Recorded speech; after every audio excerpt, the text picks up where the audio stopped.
Les decía a los colegas, o les digo a los colegas que se están incorporando recién, que por favor vean el video al principio que se explicó el tema de los trabajos prácticos de cesárea, aquellas personas que tienen que rehacerlo, volverlo a subir al mismo sitio por donde lo bajaron, las personas que adeudaban el trabajo porque no lo entregaron en tiempo, además del trabajo cesárea, tienen que entregar el supletorio por una vía diferente, que es la que está publicada, ¿sí? Lean los comentarios, fíjense que yo a veces les mando mensajes vía plataforma a una persona particular, ¿sí? Porque, por ejemplo, alguien me subió en el supletorio el trabajo cesárea, no corresponde que lo suba ahí, entonces le pedí que por favor lo saque y lo ponga donde corresponda, ¿sí? Eh, Mañana viernes, a la nochecita, cuando venza a las 18 horas la entrega del trabajo de cesárea, ¿sí? Que tienen tiempo mañana las personas que nunca lo entregaron y las personas que lo entregaron pero se les pidió revisarlos, tienen que, hasta mañana tienen tiempo para entregarlo, ¿sí? Y a la nochecita les voy a publicar un trabajo matriz, es decir, un trabajo con las respuestas que se pudieron haber realizado. Y aprovecho de decirles que, bueno, que mi impresión en relación al trabajo es como que se hizo muy a último momento y no se aprovechó lo que hemos aprendido de las clases de materno-infantil, se pudo haber puesto mucho de lo que hemos aprendido y también buscar otras fuentes a partir de que uno las cita para enriquecer las respuestas del trabajo, ¿sí? Eh, por eso, cuando yo subo el matriz, ustedes ahí pueden autoevaluarse, como les puse en los comentarios de la mayoría de los trabajos, de que no pierda la oportunidad de enriquecer sus trabajos con el matriz, ¿sí? No se queden solamente con sus respuestas, que si bien hubo gente que aprobó y que fue la mayoría, las notas fueron muy humildes, porque no hubo o no impresionó de que el alumno buscara un poquito más allá de la fuente que se hacía referencia para poder responder con un poco más de más valor agregado al trabajo, ¿sí? Eso traten de a poquito ir estimulando un poco la producción científica de ustedes mismos, porque primero hablan muy bien de ustedes, y segundo, del otro lado, al docente les da como hasta un poco de aire, en el sentido de que conforta al docente ver que los alumnos están esperando por hacer cada vez mejores trabajos. Hasta ahora les digo, y les soy muy sincero, lo que me enviaron me sabió, me supo muy poco, ¿sí? Yo creo que ustedes pueden darlo más, pero bueno, al esperar a último momento de 20 días que se tenían, se nota que es una producción de poco tiempo, ¿sí?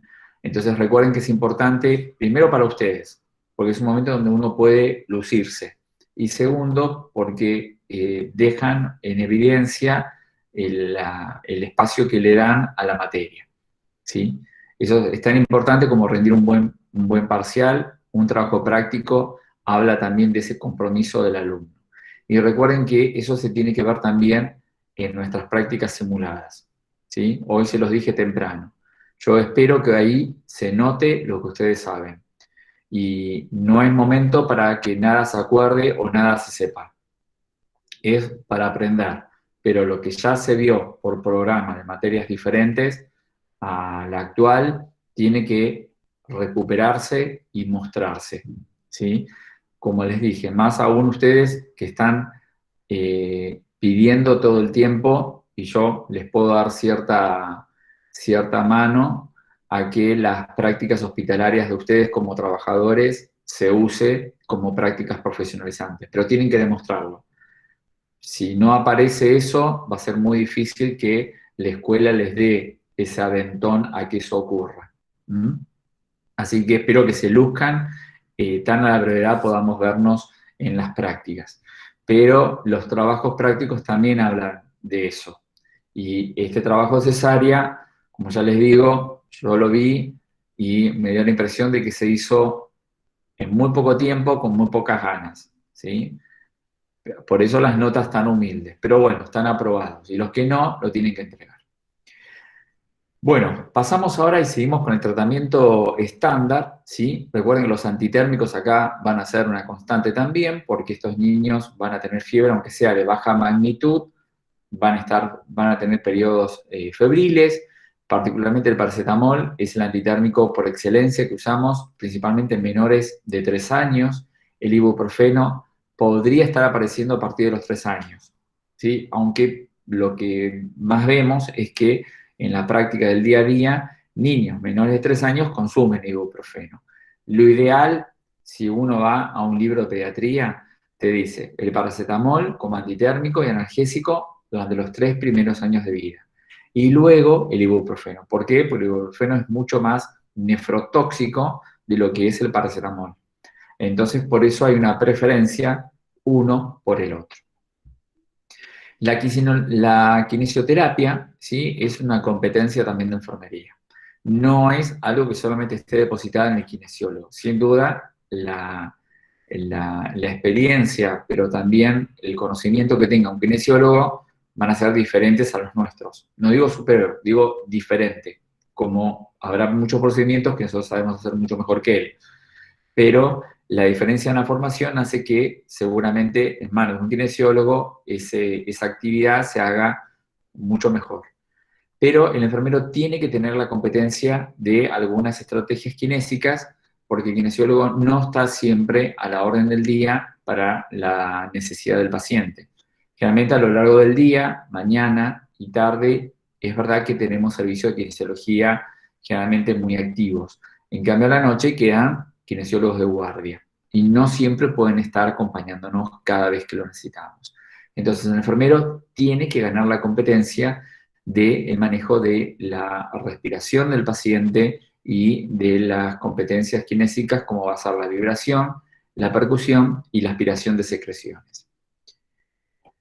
Cada vez que vayamos a kinesiar un paciente, y principalmente aquellos pacientes que tengan enfermedades obstructivas, ¿sí? El EPOC en el adulto, el asma en el adulto o el niño, o la bronquiolitis en la infancia, hay que recordar que la maniobra que más usamos para desimpactar secreciones y luego aspirarlas es la vibración, ¿sí? La maniobra de vibración, miren que esto es importante porque siempre es pregunta de parcial, ¿eh? Las maniobras kinésicas de vibración, ¿sí? Torácica, es la más oportuna cuando un niño tiene enfermedades obstructivas. ¿Por qué? Y porque la otra maniobra, que es la de percusión, donde uno percute el tórax, suele desencadenar rápidamente una respuesta inflamatoria bronquial. Entonces el niño, si tenía un poco de broncoespasmo, va a tener mucho más. Por lo tanto, recuerden que para enfermedades obstructivas, lo mejor que podemos estar ofreciéndoles son la técnica de vibración. Y para enfermedades restrictivas, donde la actividad secretora es muy importante, ahí sí podemos usar la percusión. Por ejemplo, en las neumonías. Las neumonías suelen tener periodos de irritabilidad bronquial, pero más bajitos que el paciente con una bronquiolitis. Entonces, y la neumonía es muy secretora en cuanto a producción de secreciones y es la que más desencadena atelectasias. Por eso la percusión es más propio de las enfermedades restrictivas y la vibración para enfermedades obstructivas. Muy bien, ¿se entendió a qué niño kinesiamos y con qué kinesiamos? Sí. Profe, lo está grabando, perdón, ¿no? A ver, creo que sí. Acá dice grabando, sí. Profe, Este infinito entonces, dice grabando. ¿se le dice telectasia a aquellos niños que están llenos de secreciones? No, no. ¿No? La telectasia, a ver, ¿qué es una telectasia? Los escucho. Si yo les digo, mi paciente tiene una telectasia en el pulmón derecho, ¿qué es lo que tiene ese paciente? ¿Se me escucha, profe, o lo dije mal? ¿Sí? ¿Se te escucha? Es la impactación de secreciones en el parénquima pulmonar. Bien, es la impactación de Sí. secreciones en la vía aérea inferior, ¿sí? Ajá. Parénquima pulmonar generalmente se le dice al pulmón en sí. En Sí. cambio, acá el problema, como muy bien dijo el colega, es un fenómeno de impactación de secreciones. Las secreciones impactan, se pegan en el Ajá. bronquio y obstruyen. y se Está bien, promueve lo que se llama atelectasia, son unas zonas con pobre ventilación. está bien. Entonces, una manera de desimpactar es la kinesiología, por ejemplo, ¿sí? Sí. En las neumonías, que son muy secretoras, son enfermedades que producen muchas secreciones, la atelectasia está a la vanguardia, es muy frecuente. Por eso esos niños, además de la terapia bronquidilatadora y nebulización, la percusión es de las técnicas más usadas. Y además la neumonía no es tan recurrente el broncoespasmo. En cambio, un niño con bronquiolitis está todo el tiempo con broncoespasmo. Por eso la kinesiología es vibración. Antes de kinesiar, hay que nebulizar. ¿Por qué? Porque la nebulización es un vehículo para dar bronquidilatadores, para hiperoxigenar al paciente, ¿sí? A partir de usar oxígeno para las nebulizaciones, y prepararlo y mantenerlo durante la kinesiología y la aspiración, y también para después. El caso es el siguiente, ¿sí? Si yo tengo un niño que voy a kinesiar porque sé que por auscultación tiene roncus, tiene secreciones, tengo una imagen de una atelectasia que hay que resolver, por ejemplo, en el caso de una neumonía, entonces llega la hora del kinesio, de la kinesiología, lo voy a vibrar, por ejemplo, entonces, primero hay que alejar, recuerden, el procedimiento de los alimentos. Yo no puedo ponerme a nebulizar, ni a kinesiar, y mucho menos a aspirar a un niño que recién se alimentó. Debo dejar pasar 30, 40 minutitos, ¿sí? Entonces, alejo el procedimiento. Si yo sé que, por ejemplo, a la mañana, si yo sé que a las 8 de la mañana va a pasar la kinesióloga o el kinesiólogo, bueno, le aviso a la mamá que a las 8 lo van a kinesiar, que yo un ratito antes voy a empezar a nebulizarlo, por lo tanto, si el niño despierta y tiene apetito, no le vamos a dar ningún alimento hasta que lo vea kinesiología. Porque si yo kinesio o aspiro o nebulizo con la cámara gástrica lleno de alimentos, ese niño seguramente me va a vomitar, ¿sí? Y entonces va a ser una experiencia horripilante para el niño y para el kinesiólogo, o para nosotros. Entonces, alejar el procedimiento de kinesiología, y el procedimiento de kinesiología es la kinesio en sí, la nebulización y la aspiración de secreciones, por lo menos 30 minutos o 45 de las colaciones. Luego aprender a nebulizar. Hay que nebulizar con solución salina normal, y yo les pregunto, ¿por qué con solución salina normal y no con agua destilada? Esto ya lo hemos hablado varias veces. Si alguien les pregunta, ¿por qué nebulizo con solución salina normal y no con agua destilada? Porque la idea es que la solución salina, a través de las partículas de sodio, el que el sodio como si esto ingrese en la secreción y que atraiga las partículas de agua y que así Perfecto. Los diluye. El sodio promueve la ósmosis del agua, de la misma nebulización, y la secreción que hace, fluidifica y deja ser expectorada con mucha más facilidad o aspirada con mucha más facilidad. Por eso la solución salina normal, como muy bien dijo el colega, es de primera elección. Y luego el broncodilatador que tengas indicado, ¿sí? Ahora después vamos a repasar un tipo de broncodilatadores.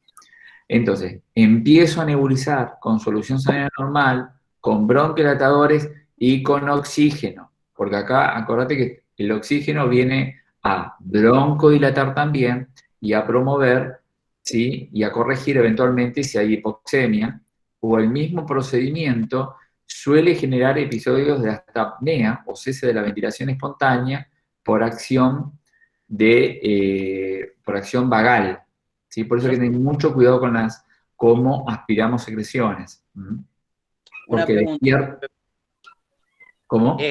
Una pregunta, no sé si me ¿Sí? escuchas. Sí, sí. En niños o en neonatos, ¿cuánto es el máximo de oxígeno que se puede utilizar? Porque hablamos una vez que el exceso de oxígeno puede generar toxicidad, ¿no?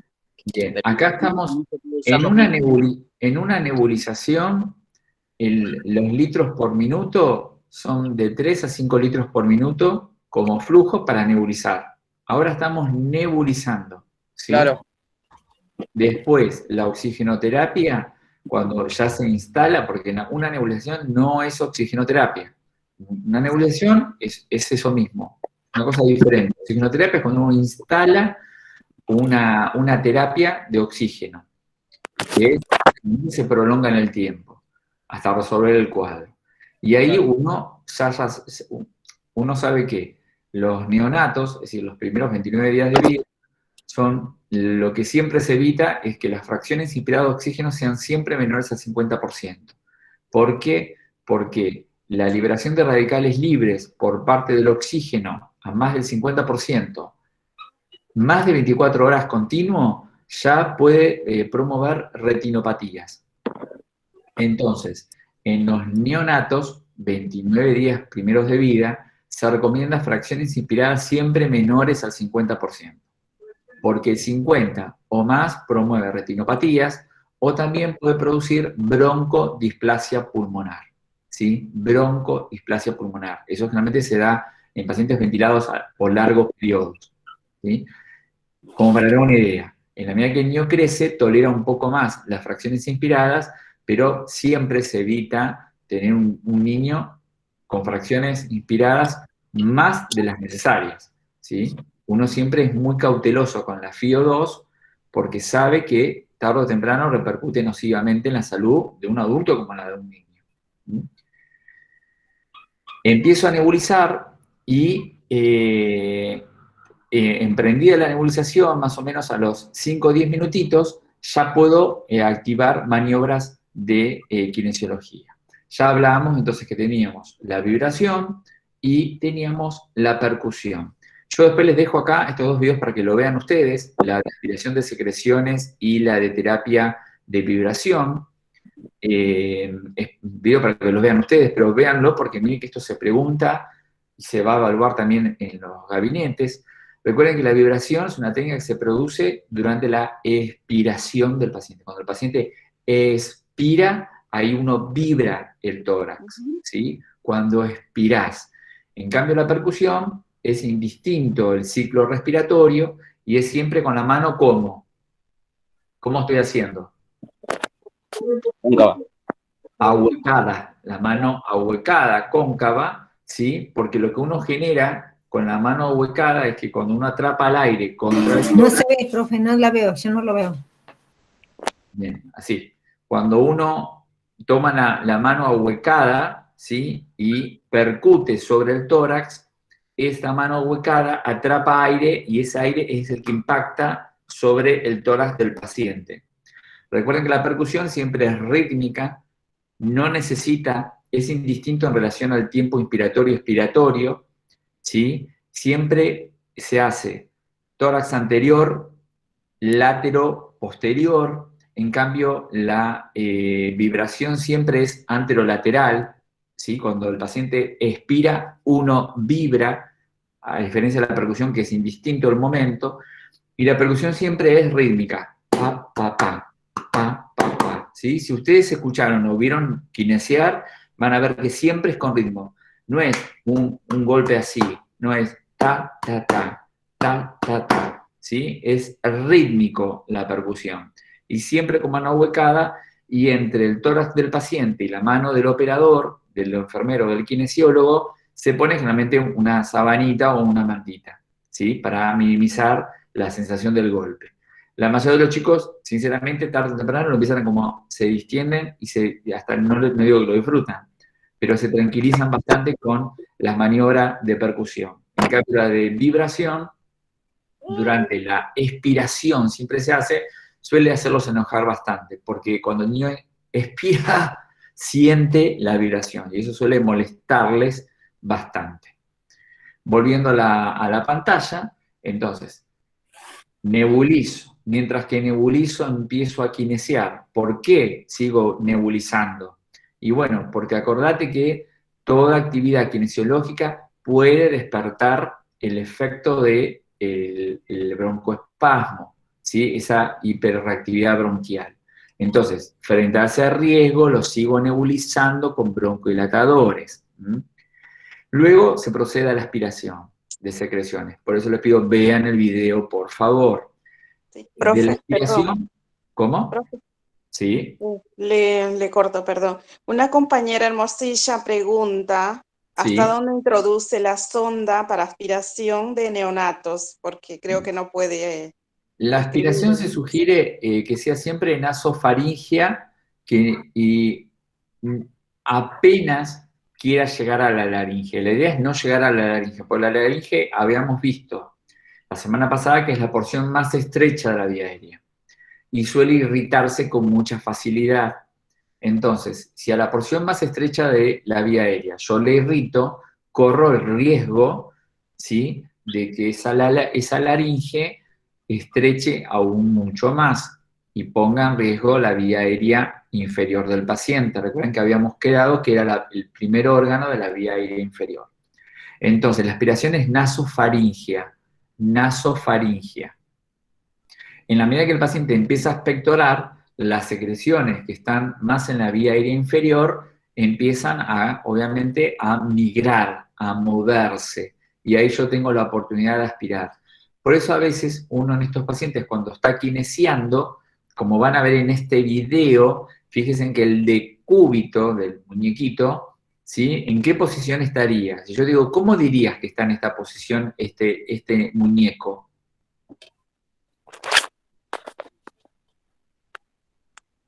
¿De Miren cúbito derecho? ¿Cómo? ¿De cúbito lateral derecho? Pero fíjate mejor. Miren que en los gabinetes, como les dije hoy, vamos a estar evaluando todo. Porque una persona no puede querer hacer una práctica materno-infantil si no puede mostrar los conocimientos de cuidados enfermeros del adulto 1. Y esto, lo que estoy preguntando es de primero. ¿Tren de Lembu? Claro, al paciente, fíjate que el muñeco está como boca abajo, ¿sí? En torno a la dirección que tiene, por eso tiene el almohadón. Sí, es un lateral, pero está en un tren de Lemberg. Invertido. ¿Y qué se está intentando hacer cuando yo al paciente lo cambio en diferentes decúbitos para que las secreciones se muevan de un lado al otro? A ver, díganmelo con propiedad. ¿Cómo se dice que el paciente está haciendo qué? ¿O nosotros estamos promoviendo qué? La migración de la secreción hacia la vía aérea alta. Bien, ¿cómo se llama eso? Tiene un nombre. Lo van a buscar. Ay, sí, porque Yo- todo el mundo, yo trabajo a veces con niños así, todo el tiempo los estoy estimulando y la Bueno, verdad ¿y que cómo se llama? Es decir, ¿cómo lo ponen en el registro de enfermería eso que todo el tiempo hacen con sus pacientes? Drenaje postural, ¿sí? ¿Sí? Está bien, sí, es la migración de secreciones de una vía a una vía superior. Pero todo eso, si yo digo, lo tengo al paciente en drenaje postural, sé de lo que se trata, ¿sí? Ujú. Por eso es importante tratar de tener estos nombres que encierran mucha información. Ya con eso a mí me estás diciendo todo, porque sé de lo que se trata. No hace falta que me cuentes todo. Entonces, el drenaje postural se usa mucho durante la kinesiología, porque quiero que esas secreciones que están en una vía inferior migren hacia una superior y yo la pueda agarrar con la aspiración. Finalizada la aspiración de secreciones, recuerden que mientras que aspiramos hay que tener monitorizado al paciente. Y lo mínimo que tiene que tener, ¿qué le pondrían? Por ejemplo, ¿qué dispositivo de monitorización mínimo le pondrían a un paciente que están aspirando secreciones? Un adulto. Oxímetro. Muy bien, el oxímetro de pulso. ¿Por qué? El saturómetro. Perfecto, ¿por qué? Porque es importante conocer los niveles de saturación, de oxigenación sanguínea al momento de la aspiración. Como usted nos enseñó una vez. Pero pregunto, ¿por qué? Porque Justamente cuando evidentemente, uno aspira también el oxígeno que está No, ingresando al mirá, paciente. hasta acá. la saturación va a bajar. Cuando se hacen esos movimientos, la saturación baja. Pero No, hay que corroborar que no ¿cómo baje demasiado. Cuando hace movimiento, que cuando el paciente se mueve y satura, miren, está acá en el punto D. ¿Por qué uno tiene que monitorizar? Porque cuando uno introduce un cuerpo extraño, como una sonda, a la vía aérea, puede generar efectos vagales, ¿sí? Puede activar el nervio vago que está inervando la vía aérea, ¿sí? La vía aérea inferior está muy rica de nervio vago, de ramas del nervio vago, pero la superior también. Entonces, si yo estimulo el nervio vago de la vía respiratoria, te lo dice el nombre, si yo activo lo vagal, todo enlentece, bradicardiza al paciente, puede hacer apneas, y en la medida que haga apneas, me insatura, ¿sí? Sí. El que no respira, insatura. Entonces, recuerden, ahí está el porqué, ¿sí? ¿Por qué lo tengo que monitorizar? No es porque lo mueva insatura o porque es importante saber la saturación. Sí, obvio. Pero la pregunta es, ¿pero por qué es importante mientras que usted está aspirando ver al paciente, pero también ver lo que está monitorizando? Porque cualquier actividad vagal de la vía aérea que se despierte por el objeto extraño que es la sonda, genera bradicardia, bradipneas, apneas, paciente que no respira, paciente que te insatura. Entonces eso te tiene que hacer cortar. La aspiración son breves, entrecortadas, ¿sí? No puedo meter una sonda y quedarme aspirando, no. Entra la sonda y rápidamente va saliendo intermitentemente aspirando y rotando la sonda. Primero, ¿por qué rotando? Para tratar de que no atrape mucosa, sino que atrape secreciones en toda la circunferencia de la vía aérea. Y siempre intermitente, para no lastimar la vía aérea y tampoco, para lo que sí dijo ahí un colega, secuestrar el oxígeno que le está entrando al paciente. Finalizado el procedimiento de aspiración, nebulizo un poquito más, ¿sí? Estamos hablando de 10 minutos totales, ¿eh? No es que estamos hace 30 minutos kinesiando y nebulizando. Empecé a nebulizar 5 minutos, kinesio, aspiro y terminamos a los 10, 15 minutos pero con toda la furia, ¿eh? Terminé la nebulización, después que se aspiró, ¿para qué? Para tratar de cubrirme de que no me bronco obstruya el niño o el adulto, acondiciono al paciente y si tenía las ganas de tomar su leche porque había quedado pendiente el desayuno o la merienda, 20, 30 minutos después se la convidamos. O 20, si era por gavage, hay que esperar ese tiempo. Si era por gastroclisis, hay que esperar ese tiempo. ¿Por qué? Porque el chico, después de la kinesiología, de la nebulización y de la aspiración, a veces te queda con broncoespasmo, o bien empieza a toser un poquito, y si está alimentándose y toser, es un combo perfecto para que vomite. Entonces siempre se aleja al principio y al final los alimentos del procedimiento. Muy bien. Oxigenoterapia, ¿sí? Hay una clase, yo me voy solamente a hablar del CAFO, del sistema de cánula nasal de alto flujo. Pero por favor, este tema es viejo, lo vimos en primera, y lo habrán visto ustedes en cuidado del adulto. El que tenga dudas, les puse acá a pie de página, ¿sí? Acá la tienen, taller de oxigenoterapia, ¿sí? Lo tienen para poder revisar, es la clase misma que yo hice hace unos años, y tienen para revisar. Mirá que esto se pregunta en el parcial, hay preguntas de gasometría, preguntas de oxigenoterapia, ¿sí? Gasometría arterial, sí, hoy hemos explicado en qué casos se valoran un niño con insuficiencia ventilatoria, en la neumonía también puede llegar a verlo, cuando hay severa insuficiencia ventilatoria, o hay una hipoxemia instalada. Ya no vamos a explicar cómo se lee una gasometría arterial, ya lo vimos en primera, así que lo que les pido, repasen esos temas, porque son temas que se van a evaluar ahora en el parcial que ya está hecho, ¿sí? Entonces, repasen esos temas. ¿Tenés duda? Volvé al material de primera. No, recordá lo que aprendiste también en tu segundo primera, que habrás visto eso, o primero segunda, ¿sí? Volviendo acá.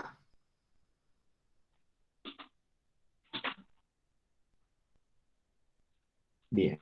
De oxigenoterapia, estamos todavía en el marco de la bronquiolitis, habíamos dicho gracano nasal, 1 litro por minuto, es lo convencional, preferentemente siempre humidificado y calentado, ¿sí? Los tiempos COVID han cambiado esto, pero si el paciente no tiene COVID, ¿sí? Es un COVID negativo y es una bronquiolitis con todas las de la ley. El oxígeno es humidificado y calentado, ¿sí? Porque lo que se intenta cuando hay COVID es minimizar cuánto espacio de reserva haya de la reproducción del virus. En cambio, volviendo a la vieja época donde no teníamos el COVID, o en el futuro por venir, el oxígeno siempre es humidificado y calentado, ¿sí? Y eso ya sabemos por qué. Si yo les pregunto a ustedes, ¿por qué humidificado y calentado? Inclusive hay una pregunta en el parcial, una mamá pregunta, ¿por qué el enfermero de la mañana llegó y puso un aparato para calentar y humidificar el oxígeno cuando el enfermero de la noche no lo hizo? ¿Qué le pueden explicar a ustedes a esa mamá? Para evitar la irritación de la vía aérea. ¿Qué más? Un oxígeno seco aplasta las cilias. Que promueven la Aplasta las cilias. bueno, a ver cómo lo puedo decir. Recuerden que ustedes, miren, yo ya les dije, se tienen que lucir con la familia, con el paciente, con tu colega, lucirse en el buen sentido, no chapear. Sino, bueno, a ver, que se demuestre que pasaron por una carrera y les modificó. Si yo los voy a escuchar igual a como antes de empezar la carrera, van a decir, pero vos estudiaste, no se nota. Mirá que eso se dice, ¿eh? Se lo vas a decir vos al licenciado también. Che, vos te licenciaste y hablás como el primer día que yo te conocí cuando habías egresado como enfermero. Bueno, ustedes tienen que mostrarse que pasaron por ese filtro académico de que ahora pueden no mandarse a la parte, pero hablar con un poco más de propiedad. Si yo te pongo el caso, yo, a ver, entiendo por el lado que dice el colega aplastar las cilias.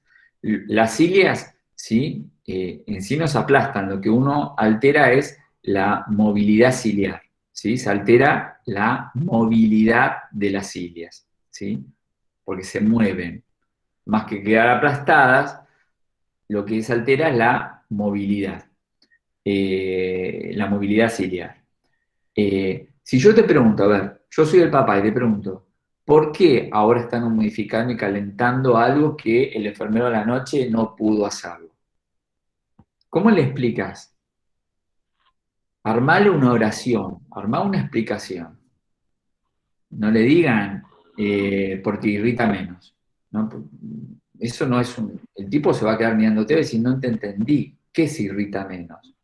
Armá una explicación, ¿cómo lo armarías? El oxígeno seco irrita las vías respiratorias. ¿Y qué más? Pero usted lo está calentando también, te va a decir. ¿Y por qué lo calienta?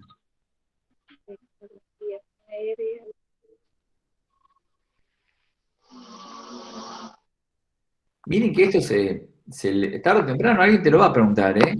Y hoy, Para que no se inflamen.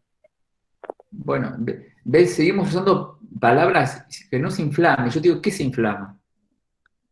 Miren que en un final, si ponemos a dar estas respuestas, en el horno con fritas van a estar ustedes, ¿eh? Irradiar. Irradiar. No.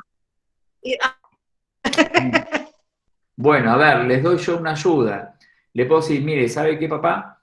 El oxígeno frío y seco, como sale de la pared de la cabecera de la cama de su hijo, no es la mejor forma en la cual consumirse, porque el oxígeno frío y seco impacta en la salud bronquial, promoviendo broncoespasmo, que es lo que su hijo tiene, y por eso hacemos nebulizaciones, afecta la movilidad ciliar, que resulta bueno que no suceda, porque eso es lo que detecta cuerpos extraños y genera que yo pueda toser. Si eso no se mueve, yo no toso, y es antifisiológico el oxígeno frío y seco, porque nosotros respiramos, ¿sí? Un oxígeno que siempre está a una temperatura ambiente, generalmente entre 20 a 30 grados, la misma vía aérea lo calienta también, así que suele tener una temperatura mucho más rica de la que está en el ambiente, y hay una humedad en el ambiente que es siempre entre unos 50 hasta 80% de humedad. Todo eso no está dentro del oxígeno que sale de la pared, que usted ve que está saliendo de la pared. Por eso tenemos que humidificarlo y calentarlo.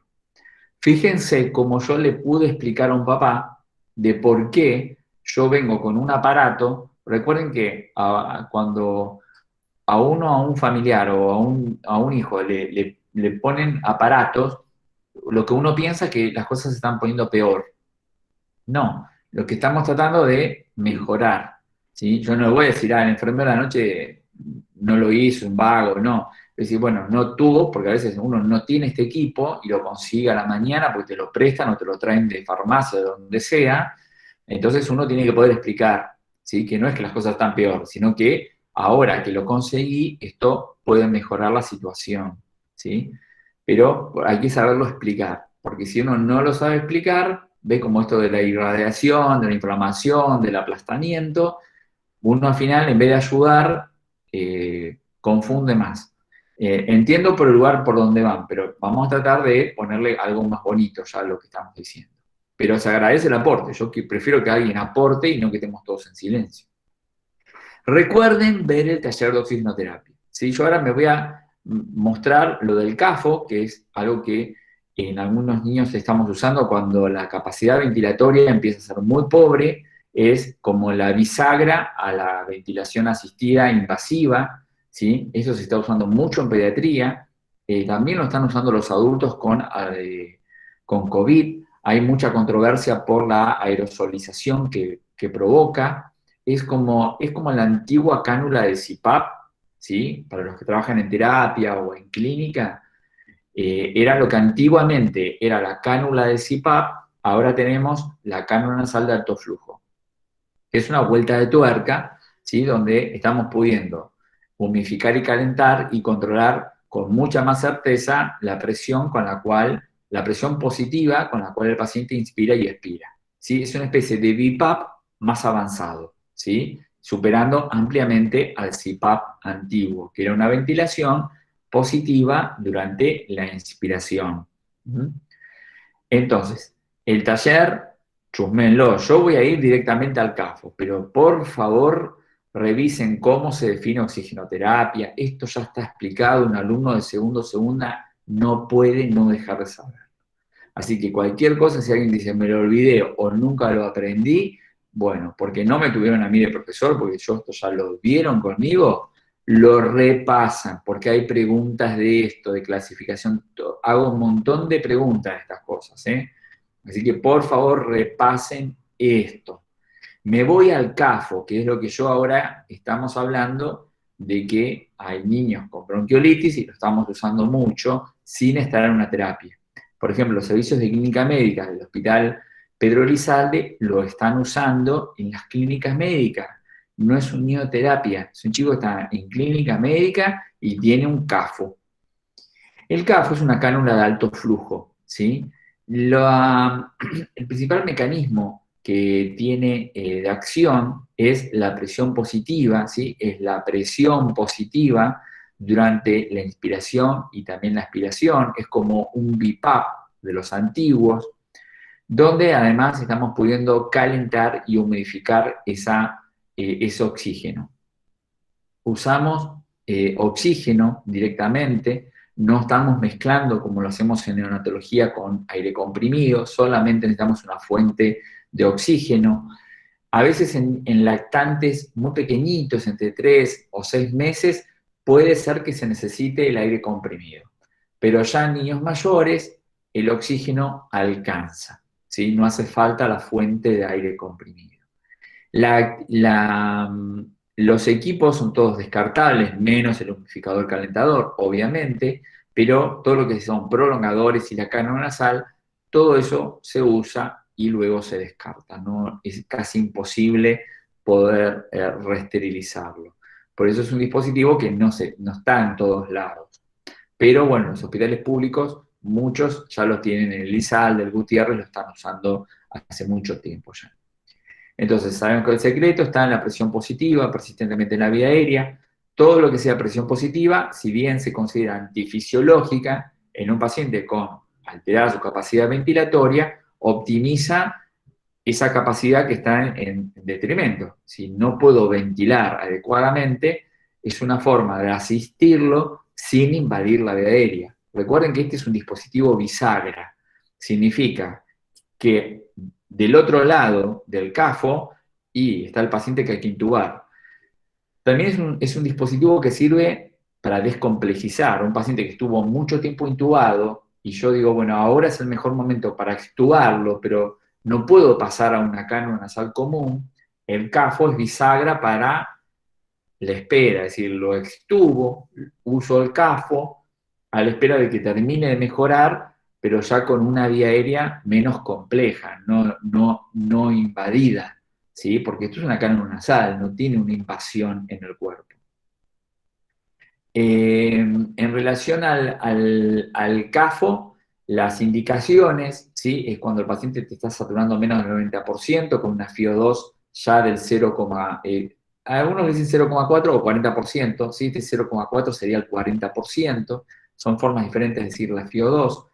Fíjate que tienes una FiO bastante alta, pero el paciente insaturando mucho, un score de tal de más de 6 puntos. Este modificado, lo único que se modificó, hay un score nuevo que se llama modificado de tal, que se contabiliza la aparición de cianosis. Es la única diferencia que hay con el que ustedes conocen. Pero todavía no está muy, a ver, se usa, pero no está todavía muy útil. La palabra sería, bueno, ahora no me sale, en relación a que se usa mucho. Por ahora ustedes usen el score de tal que vimos, pero sepan que cuando escuchen que te digan score de tal modificado, lo que se ha modificado es que le agregaron la cianosis. Entonces se valora y se puntea. Mayor a 6, que haya apneas, pacientes con apneas, es decir, menores a 20 segundos, sin bradicardia, es decir, sin repercusión cardiovascular. Y también hay criterios de exclusión, es decir, el CAFO no. Todo lo que decíamos recién es CAFO sí. Cuando el CAFO no, y bueno, mirá, cuando tenés un paciente con hipercapnia severa, una PCO2 mayor a 60 mililitros de mercurio, una acidosis importante, menor al 7,20, un Glasgow por debajo de 10, ¿sí? Ya son pacientes que requieren una asistencia ventilatoria mecánica invasiva, inestabilidad mecánica, fractura de base cráneo, bueno, esto es obvio, ¿no? Y obstrucción de la vía aérea superior. Esos pacientes no son candidatos al CAFO. Como ven en la imagen, ¿sí? El CAFO no es tecnológicamente algo del otro mundo. Fíjate que acá tenemos un lactante con compañía de su mamá y fíjate, es una cánula nasal un poco más gruesa de lo que estamos acostumbrados, ¿sí? Pero que está revestida con una especie de resorte interno para evitar la dilatación cuando es ventilado el paciente. Como se ventila a presión positiva, es decir, a alta presión, no puede ser una silicona que se dilate, porque si no, no cumpliría el efecto de mantener una presión positiva sobre la vía aérea. Eso es en relación a lo que quería que veamos del CAFO. No más de eso es lo que vamos a ver en esta oportunidad, porque esto hay que poder trabajarlo como para poder ver realmente los cuidados. Pero lo que hemos hablado nos alcanza. Para terminar la clase del día de hoy vamos a ver un video de cómo se arma, para que vean más o menos la tecnología que se necesita para su armado, que vamos a ver que no es nada que no esté al alcance de un servicio clínico de pediatría. Vamos a ver el video. La oxigenoterapia de alto flujo por cánulas nasales es una terapia que nos va a permitir la administración de flujos de oxígeno eficaces y elevados, entre 15 y 60 litros por minuto, para poder satisfacer la demanda de flujo inspiratorio que tienen los pacientes en situaciones de insuficiencia respiratoria. Además, nos va a permitir asegurar una FiO2 continua entre el 21 y el 100% de un gas optimizado desde el punto de vista de humedad y acondicionado a temperatura corporal, al que se añade un efecto beneficioso de presión positiva al final de la respiración. Todo esto va a favorecer que sea una terapia muy bien tolerada. Existen varios dispositivos para poder llevar a cabo estas terapias. En el vídeo de hoy vamos a repasar el montaje de uno de los sistemas de alto flujo con cánulas nasales, en este caso un sistema aero, y los materiales que vamos a necesitar para su correcto montaje.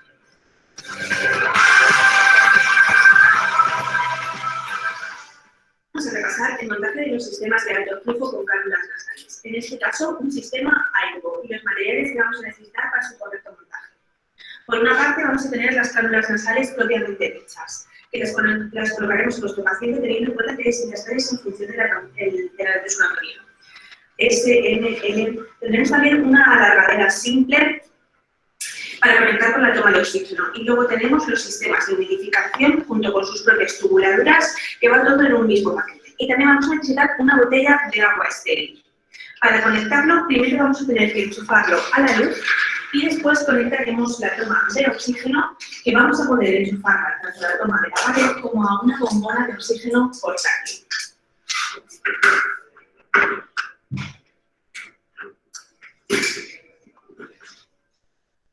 Posteriormente pasamos a realizar el montaje de las piezas. La primera que debemos montar es el sistema de humidificación, en el que debemos retirar esta anilla y también este plástico.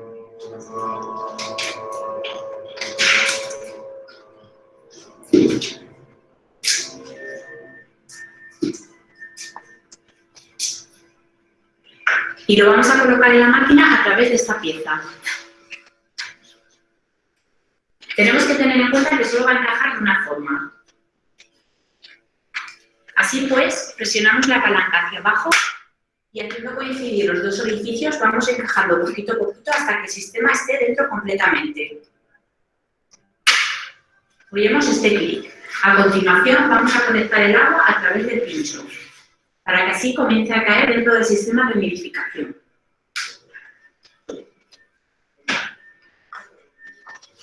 Las tubuladuras que antes veíamos tienen dos tomas.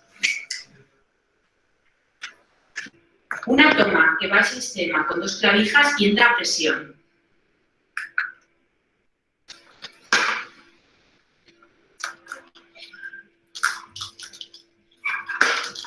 Y el otro extremo es el que va a conectar con las cánulas nasales.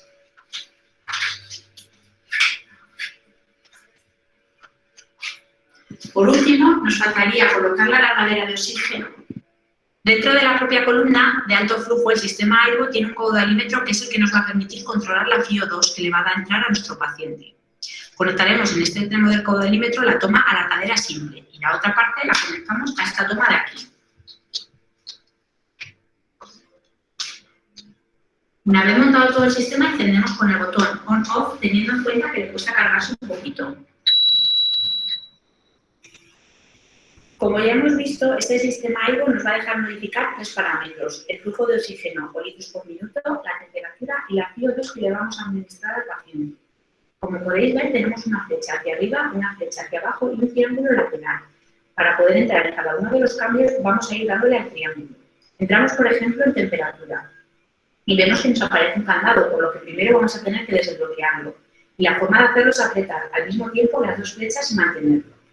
Y así ya podemos realizar las modificaciones que necesitemos, adecuándonos a las necesidades que tenga nuestro paciente. Una vez que tengamos la temperatura deseada, confirmamos el valor con la tecla del triángulo. Y del mismo modo haríamos las modificaciones con el flujo administrado. Por último, para modificar la FiO2, tendremos que ir al caudalímetro de oxígeno y ahí iremos regulando los litros por minutos para ir consiguiendo la modificación deseada de la FiO2 en la máquina. Y así, por todo el sistema montado, ya podemos comenzar a funcionar con la terapia de alto flujo.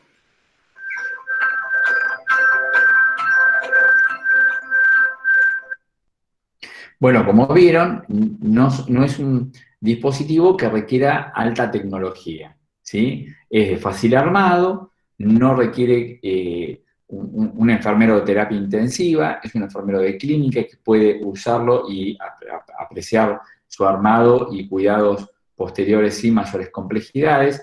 Y además, ya lo decíamos, es para un paciente que está moderado, intentando no pasarlo a grave, ¿sí? O la bisagra para el paciente que está en una terapia y no quiero ventilarlo. En la escuela no tenemos dispositivos de alto flujo para que podamos simular, pero ustedes tienen que poder recordar, entonces, las indicaciones que tiene, pero también las contraindicaciones inmediatamente las partes que forman al equipo, ¿sí? ¿Qué partes tiene ese equipo?